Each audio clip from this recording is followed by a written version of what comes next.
How do you steal $1 billion? It's not an easy task, but it was done in just one deal. We'll show you how. Welcome to oil-rich Azerbaijan. It's a country that one family has been running since 1969. That's 46 years. The Aliyevs rule the country with an iron fist. They harass and jail journalists and critics who get in their way. In 1996, the Azerbaijani government partnered with two Turkish companies to start up a mobile phone company.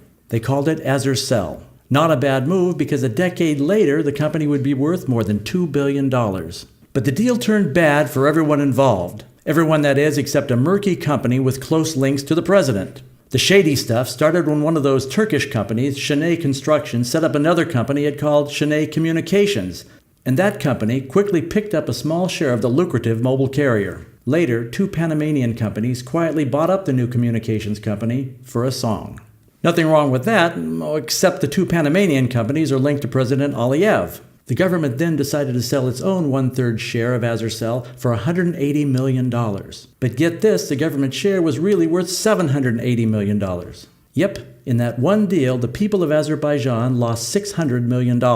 Here's where things really get strange. Three companies shared ownership in Azercell at that point. That Panamanian company with links to Azerbaijan, one of those original Turkish companies, and a holding company that was under the control of TeliaSonera.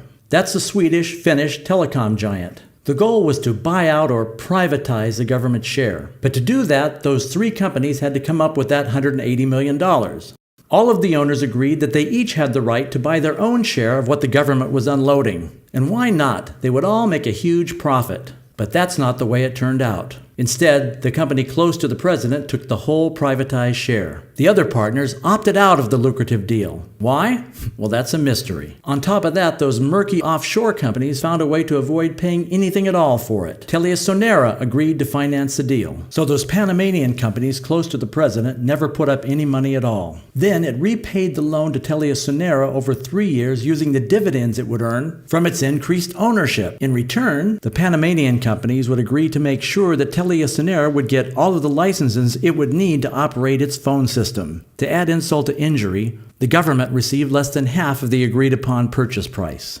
To pay the rest, the Panamanian companies used what are called privatization vouchers. Those are post-Soviet scripts that the people of Azerbaijan received so that they could buy what was once owned by the government, often at way under face value. By agreeing to this deal, TeliaSonera ignored the interests of its investors, its stockholders, and the people of Sweden and Finland. It pretty much gave away all those potential profits. The company close to Ilham Aliyev? It ended up with half of a mobile phone company and other assets worth around $1 billion. And there's no evidence it ever paid much of anything. But it was not so good for the people of Azerbaijan. They got little or nothing for their share of the mobile phone company. A former police investigator who looked at the paper trail of this scheme says this could be the biggest bribe ever in Sweden and maybe the biggest in the history of Europe. The first reporter to look at this deal was Hadija Ismailova. Because of that, she ended up in prison. As she put it, "They threw me into jail to prevent me from telling this story." It didn't work though. The story got out. It's time to free Hadija.